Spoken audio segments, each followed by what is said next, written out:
दोस्तों, आज की कहानी है सासू माँ। घर की सारी जिम्मेदारियों के बोझ मुझ पर डाल दिए गए हैं।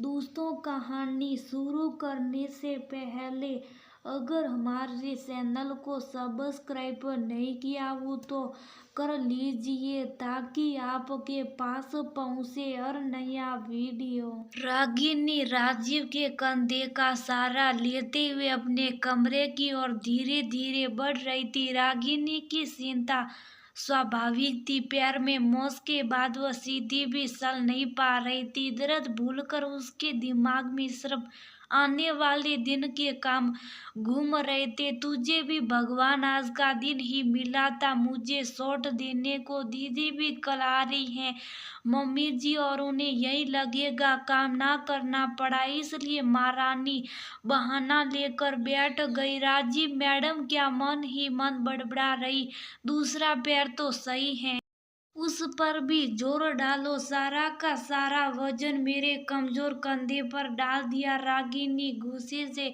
लगड़ा कर खुद चलने लगी। जब से शादी करके आई हूँ घर की सारी जिम्मेदारियों के बोझ मुझ पर डाल दिए गए हैं। मेरे कंधे तो अबूजा सीमेंट के बने। रागिनी सिड़ करती हुई अपने कमरे में चली गई। राजीव पत्नी की परेशानी समझ रहा था, लेकिन न तो बहन को समझा सकता था न माँ को, क्योंकि माँ बेटी दोनों ही स्वभाव की गर्म। सुमित्रा जी बेटी गीता के आने पर वैसे ही बहू की परेड लगा देती थी। रागिनी को पेन किलर लेने के बाद दर्द में तो रात थी, पर दिमाग में उठ रही उस बवंडर का क्या सोच कर दिमाग खराब हो रहा था। छोले भिगो दिए हैं, कल भटूर ना बनाकर रेडीमेड कुलचे मंगवा लूंगी। दही बड़ों के लिए एक्स्ट्रा दही जमा दी है। नाश्ते में नूडल्स कमला से बनवा लूंगी। मीकू टीनी आती फरमाइश करेंगे मामी नूडल्स बनाओ। बस मम्मी जी सुबह मेन्यू में कुछ और ना ऐड करें, नहीं तो मेरी हालत खराब हो जाएगी। रागिनी ने सब सोचते हुए फोन उठाया।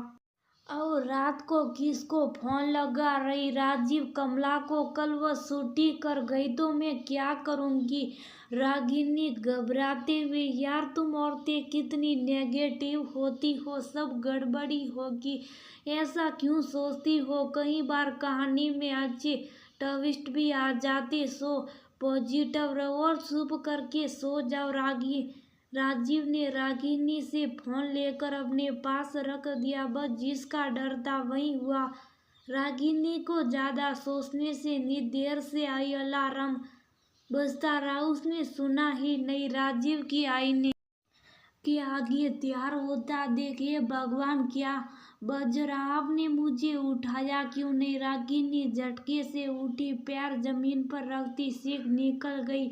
ओए माँ, राजीव इसीलिए नहीं उठाया, सोचा जितना आराम करो उतना अच्छा, ससुराल में आराम नहीं आराम हराम होता है।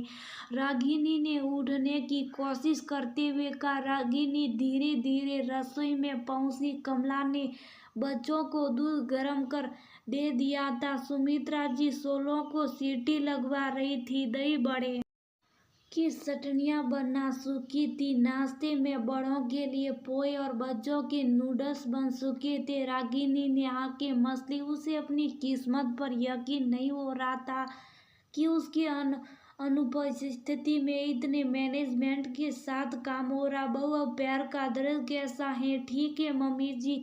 वो फोन यो ने अपने पास रख लिया। सो अलार्म नहीं सुन पाई, नहीं तो आपको इतनी तकलीफ नहीं होती। नहीं, ऐसी कोई बात नहीं, अब तुम बच्चों का डिब्बा पैक कर दो।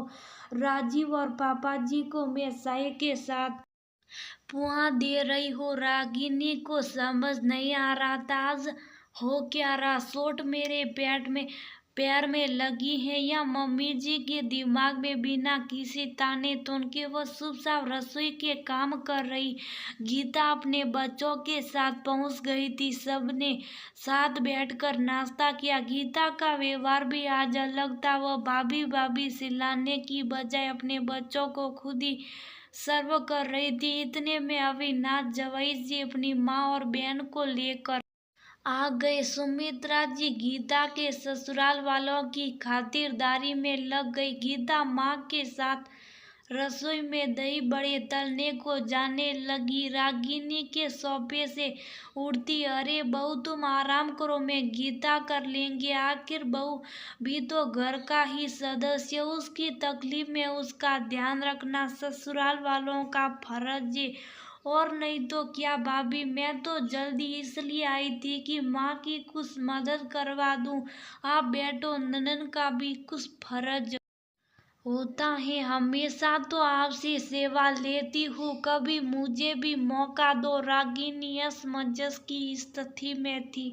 ये मेरी सोच का असर मेरी सास ननन के दिमाग पर हो गया क्या? एक रात में इतना कैसे सुधर गई? रागिनी के चेहरे के भाव पर राजीव पास आया, कान में बुदबुदाया, कैसा लगा ट्विस्ट? मजा आ रहा है ना? तुम ठाठ से बैठी हो।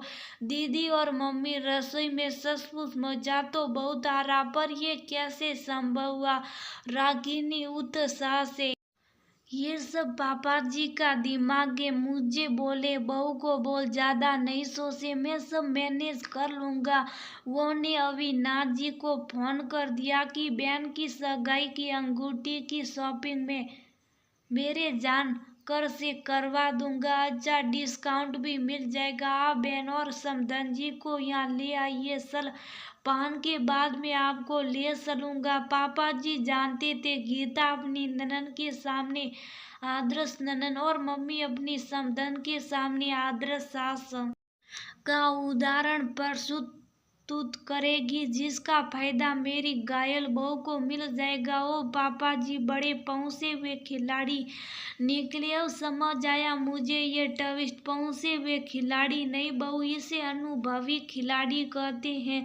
ससुर जी ने राजीव रागिनी के पास आकर कहा, जहाँ एक तरफ सुमित्रा जी गीता रसोई में पसीना बहा रहे, वही राजीव रागिनी पापा जी अविनाश की फैमिली के साथ शादी ब्याह की शॉपिंग की बात करने लगे। कई बार जिंदगी में हम कई बातों की जरूरत से ज्यादा टेंशन ले लेते, जबकि वह आसानी से सुलझ जाती है।